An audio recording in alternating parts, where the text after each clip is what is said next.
உலகமெல்லாம் சக்தி நெறி ஓங்க வேண்டும். ஒவ்வொருவர் மனக்குறையும் நீங்க வேண்டும். அம்மா பார்வைக்கும் பாதம்பட்ட மண்ணிற்கும் மகிமையுண்டு என்பது அன்னையின் அருள்வாக்கு. அம்மா பார்வைக்கு பாவம் போக்கும் சக்தி உண்டு. சூரிய ஒளிக்கு இருளை ஓட்டும் சக்தி இருப்பது போல, பொருள்களை எரிக்கும் சக்தி இருப்பது போல, ஒருவனது பாவத்தை எரிக்கும் சக்தி அம்மா பார்வைக்கு உண்டு என்பன அன்னையின் அருள்வாக்கு. அம்மா அவர்களின் பார்வை பட்டு நோய் நீங்கி நலம்பெற்ற பலர் உண்டு. அத்தகைய சிலரது அனுபவங்களை நான் கேட்டிருக்கிறேன். அம்மா பாதம்பட்ட மண்ணின் மகிமையை அறிந்து கொள்ளும் வாய்ப்பு எனக்கு அண்மையில் ஏற்பட்டது. மேட்டூரிலே வசிப்பவர் அந்த சக்தி அம்மாவிடம் தீவிர பக்தி கொண்டவர், அளவற்ற பாசம் கொண்டவர். அவருடைய தாயார் பக்கத்து கிராமம் ஒன்றில் வசித்து வருகிறார். அவரும் அன்னையிடம் பக்தி கொண்டவர். அடிக்கடி நோய்வாய்ப்பட்டு துன்பப்பட்டு கொண்டிருந்தார். ஒருமுறை தாயாருக்கு உடல் நலம் சரியில்லை என்று கேள்விப்பட்டு அன்னையின் குங்குமம், விபூதி, கலச தீர்த்தம், வேள்வி உயிர்ப்பு நூல் ஆகியவற்றை கையோடு எடுத்துச் சென்றார் அந்த சக்தி. அம்மாவின் பிரசாதம் கொடுத்தும் தாயாரின் உடல்நலம் சரியாகவில்லையே என்ற வருத்தம் அந்த சக்திக்கு இருந்தது. உங்கள் தாயாருக்கு இப்படி அடிக்கடி உடல்நலம் கெடுகிறதே ஏன் என்று கேட்டபோது அந்த சக்தி கூறினார். சக்தி, எங்கள் தகப்பனார் இருந்த காலத்திலே எங்கள் வீட்டுக்கு யாரோ செய்வினை செய்து விட்டார்கள். அதனாலேயே எங்கள் தகப்பனார் இறந்து போனார். அந்தச் செய்வினைதான் என் தாயாரையும் படாதபாடு படுத்துகிறது போல் இருக்கிறது. ஒரு அதிசயத்தைச் சொல்கிறேன் கேளுங்கள். அதை மற்றவர்கள் நம்பமாட்டார்கள் என்றாலும் உங்களுக்குச் சொல்கிறேன் கேளுங்கள் என்றார். பெரிய கருப்பு வண்டு எங்கள் தகப்பனார் இறந்த பிறகு அமாவாசை பௌர்ணமி நாட்களில் எங்கள் வீட்டுக்கு பெரிய கருப்பு நிற வண்டு ஒன்று வரும். உடனே நாங்கள் அந்த வண்டை அடித்துவிடுவோம். அதனை நாங்கள் பெரிதாக எடுத்துக் கொள்ளவில்லை. ஏன் தெரியுமா? இந்த பக்கத்தில் அதுபோன்ற பனைமரத்து வண்டுகள் ஏராளமாக இருக்கும். அவற்றுள் இதுவும் ஒன்று என்றுதான் எண்ணிக்கொண்டோம். அந்த வண்டு மற்ற நாட்களில் வீட்டிற்குள் வராமல் குறிப்பாக அமாவாசை பௌர்ணமி நாட்களில் மட்டும் வருவதை குறிப்பாக கவனிக்கத் தொடங்கினோம். அதனால் என் தகப்பனார் இறந்த பிறகும் செய்வினையின் பாதிப்புகள் தொடர்கிறதோ என்று எண்ணினோம். அதனால் பயமும் பீதியும் ஏற்பட்டு கலங்கினோம். எங்களுக்கு சந்தேகம் தட்டுப்பட்டு வீட்டின் ஓரிடத்தில் தோண்டி பார்த்தோம். அங்கே மந்திரங்கள் எழுதப்பட்ட தகடுகள் கிடைத்தன. அவற்றை எரித்துவிட்டோம். அதுமட்டும் இன்றி அந்த பொருட்கள் கிடந்த வீட்டின் அறையையும் இடித்து தள்ளி விட்டோம். அப்பொழுதுதான் எங்கள் ஊரில் ஆதிபராசக்தி வார வழிபாட்டு மன்றம் தொடங்கப்பட்டது. மன்றம் வைக்க இடம் கிடைக்காததால் எங்கள் வீட்டை தேர்ந்தெடுத்தார்கள். எங்கள் வீட்டிலேயே மன்றம் தொடங்கப்பட்டது. வழிபாடுகள் முறையாக செய்யப்பட்டன. எங்கள் வீட்டாரும் வழிபாட்டில் ஆர்வமாக கலந்து கொள்வது வழக்கம். அம்மாவின் மந்திரங்கள் ஒலிக்க ஒலிக்க தீய சக்திகளின் வேகம் குறையும் போலும். சில நாள் கழித்து வழக்கமாக வருகிற அந்த வண்டு வரவே இல்லை. ஆனாலும் என்னவோ என் தாயாரின் உடல் அடிக்கடி தொல்லைக்கு ஆட்பட்டது. ஒரு தைப்பூச விழாவின் போது மேல்மருவத்தூர் அம்மா கோயிலுக்கு போயிருந்தேன். அப்போது அருள்திரு அம்மா அவர்களின் பாதம்பட்ட மண்ணை எடுத்து பத்திரமாக வீட்டிற்கு கொண்டு வந்தேன். மறுபடியும் தாயார் உடம்பு சரியில்லை என்று கேள்விப்பட்டு ஊருக்கு போனேன். இந்த முறை மிகவும் மோசமான நிலையில் கிடந்தார்கள். தூக்கமில்லாமல் தவித்தபடி பயந்தபடி ஏதேதோ உளறிக்கொண்டு இருந்தார்கள். அதுகண்டு அதிர்ச்சியும் பயமும் எனக்கு ஏற்பட்டன. அம்மா, தைப்பூச விழாவிற்கு மருவத்தூர் போயிருந்தேன். இந்தாருங்கள் அம்மா பிரசாதம் என்று கொடுத்தேன். அம்மா, இது அடிகளார் பாதம்பட்ட மண், இதனை உன் தலையணைக்கு அடியில் வைக்கிறேன். அம்மாவை வேண்டிக்கொள். அம்மா நம்மை கைவிட மாட்டாள், தைரியமாக இரு என்று கூறினேன். அதுவரை தூக்கமின்றி நிம்மதி பின்றி புரண்டு புரண்டு படுத்த என் தாயார் அதன் பிறகு நிம்மதியாகத் தூங்க ஆரம்பித்தார். எனக்கும் சற்று ஆறுதலாக இருக்கும். அம்மாவை வேண்டிக்கொண்டேன். தாயே, எந்த பாவி செய்த தீவினையோ என் தாயார் படாத பாடு படுகிறார்கள். உன் பாதம் பட்ட மண்ணின் மகிமையால் அந்த செய்வினைகள் ஓட வேண்டும். என் தாயாரை காப்பாற்ற வேண்டும் என்று பிரார்த்தனை செய்தேன். அப்போது நன்றாக உறங்கிக் கொண்டிருந்த என் தாயார் தூக்கத்தில் ஏதேதோ பேச ஆரம்பித்து விட்டார். டேய், வீட்டைச் சுற்றி தீர்த்தம் தெளித்து தீபாராதனை காட்டி பூசணிக்காய் திருஷ்டி அடியுங்கள். டேல் ராஜேந்திரா, டேய் கந்தா, நான் சொல்வது உங்களுக்கு புரியவில்லையா? இங்கே வா, இப்படி இப்படி அடியுங்கள் என்று சொல்லிக்கொண்டே வந்தவர் திடீரென்று அடே அடே, அதோ பார், பேய்கள் ஓடுகின்றன, பேய்கள் ஓடுகின்றன. திருஷ்டி அடிக்கப்பட்ட பூசணிக்காயிலிருந்து நூற்றுக்கணக்கான பேய்கள் ஓடுகின்றன என்று கூறிய வண்ணம் இருந்தார்.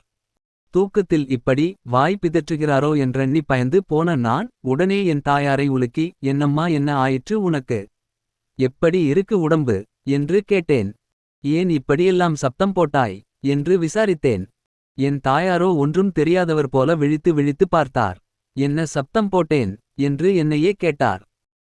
இப்படியெல்லாம் சொல்லி சப்தம் போட்டாயே என்றேன். அப்படியா, எனக்கு ஒன்றும் தெரியலையேட்டி என்றார்.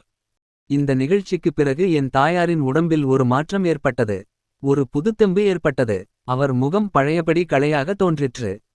எனக்கு அங்கிருக்க முடியாத நிலை. என் சகோதரனையும் கணவரையும் நோக்கி, நீங்கள் இங்கேயே இருங்கள் என்று கூறிவிட்டு மேட்டூருக்கு வந்துவிட்டேன்.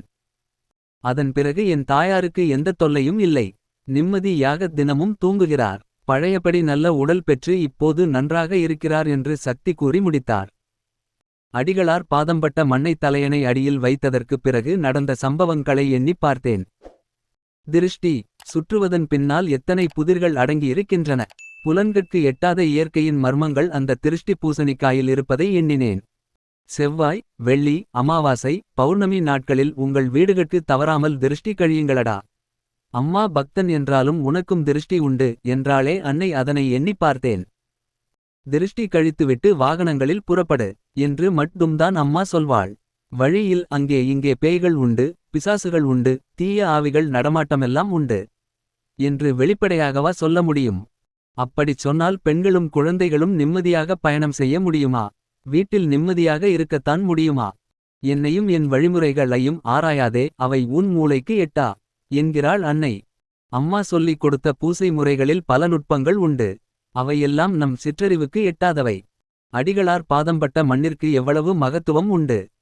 மேற்கண்ட நிகழ்ச்சி மூலம் நான் அறிந்து கொண்டேன். எல்லாம் வல்ல பரம்பொருள் அடிகளார் என்ற மானிட வடிவில் இறங்கி வந்து உரையாடுகிறது. மக்களோடு கலந்து பழகுகிறது. தன்னை ஒளித்துக் கொண்டும் சிலருக்கு மட்டும் தன்னை வெளிப்படுத்திக் கொண்டும் நம்மிடையே விளையாடி வருகிறது. மாயை என்ற திரை போட்டு எல்லோருக்கும் இது புரியாதபடி விளங்காதபடி மறைத்து விளையாடுகிறது. தெய்வ ருசியை ஊட்டவும் ஆன்மீக ருசியை ஊட்டவும் பாமர மக்களுக்கு வலிய வந்து நன்மை செய்யவும் ஊர் ஊராக மன்றம் மன்றமாக வீடு வீடாக ஓடி வருகிறது. ஓர் உற்சவ மூர்த்தியாக அது தேடி வருகிறது.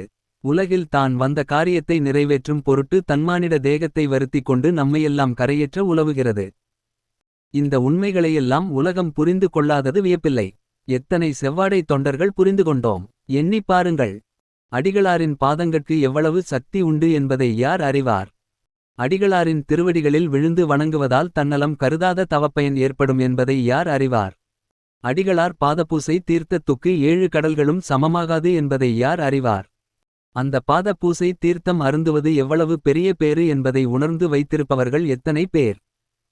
அந்த பாத பூசை தீர்த்தத்தை வீடு, காடு, தோட்டம், தொழிற்சாலைகளில் தெளித்தால் தீய சக்திகள் எல்லாம் விலகும் என்ற நுட்பத்தை உணர்ந்தவர் எத்தனை பேர்?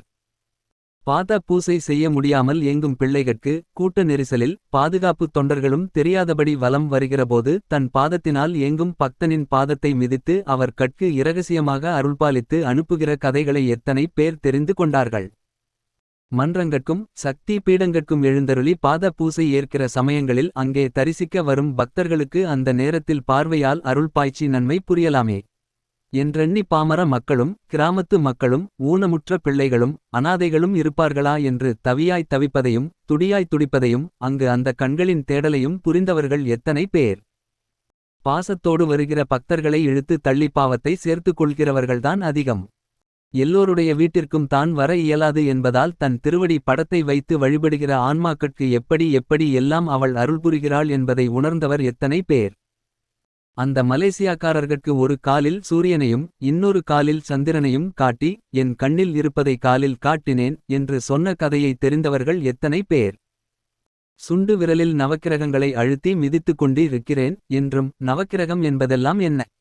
அதெல்லாம் ஒரு பிரபஞ்ச விளையாட்டுக்கு என்றும் தொண்டர்களிடம் சொல்லிய கதைகள் எத்தனை பேருக்கு தெரியும்? அம்மா என்ன செய்தது என்று அவன் என்னிடம் அலுத்துக் கொள்கிறான். அவன் மகனுக்கு காக்காய் வலிப்பு வருகிற காலம் இது. அது வராமல் என் காலால் அழுத்தி வைத்துக் கொண்டிருக்கிறேன். காலை எடுத்தால் என்ன ஆகும்? இருந்தும் என்னிடம் அலுத்துக் கொள்கிறான். இதையெல்லாம் கூப்பிட்டு சொல்லி காட்டிக் கொண்டிருக்க முடியுமா என்று தொண்டர்களிடம் கூறிய கதையை அறிந்தவர் எத்தனை பேர்? அவனவன் பாத பூசையை ஏற்பதால் அவனவன் பாவங்களையும் ஏற்க வேண்டியிருக்கிறது. மானிடச் சட்டப்படி இந்த அவதார திருமேனியும் பாதிக்கப்பட வேண்டியிருக்கிறது என்ற நுட்பமான உண்மையை உணர்ந்தவர்கள் எத்தனை பேர்? எல்லாமே அவள் விளையாட்டு. பிரபஞ்சமே அவள் விளையாட்டு. இந்த அவதார நாடகமும் அவளுக்கு ஓர் விளையாட்டு. அவளது விளையாட்டில் நாமும் கலந்து கொண்டு விளையாடி வருகிறோம். குழந்தையில் ஒரு விளையாட்டு, பள்ளி பருவத்தில் ஒரு விளையாட்டு, வாலிப பருவத்தில் சில விளையாட்டு, முதுமை வந்து பாயில் படுத்து நோயில் விழுந்த பிறகுதான் ஆடிய ஆட்டம் என்ன? பாடிய பாட்டு என்ன என்று மனம் அசை போடுகிறது. இந்த வாழ்க்கைக்கு அர்த்தம் தான் என்ன என்று விடைகாண முயல்கிறது. தெய்வம், பக்தி, வழிபாடு, மனிதர்கட்கு மனமாரச் செய்யும் தொண்டு, தியானம், ஆன்மீகம் என்ற காரியங்களோடு வாழ்ந்தால் அது மெய்விளையாட்டு. சினிமா, அரசியல், பத்திரிகை, வம்புப்பேச்ச, காமக் களியாட்டங்கள், போதை மருந்துகள், சீட்டாட்டம், குதிரை பந்தயம், கார் சாவி கிளப்புகள், மாமூல் பணத்தில் உல்லாசம், நாவல், சிறுகதை, குடி, கேளிக்கை, டி.வி. பொழுதுபோக்குச் சாதனங்கள் என்பனவெல்லாம் பொய் விளையாட்டுகள். மெய்யான விளையாட்டில் கலந்து கொண்டால் வாழ்க்கை அர்த்தமுள்ளதாகிறது. பொய்யான விளையாட்டுகளில் அதிகம் கலந்து கொண்டால் வாழ்க்கை அர்த்தமற்றதாகி விடுகிறது. இன்றைக்கு அம்மா தம்மிடையே வந்திருக்கிறாள். அவள் பாதங்களைப் பற்றிக் கொண்டு மெய் விளையாட்டுகளில் கலந்து கொண்டு சுகம் பெறலாமே. அதனால் தானே அந்த பாதங்களின் மகிமையை புரிய வைக்கிறாள்.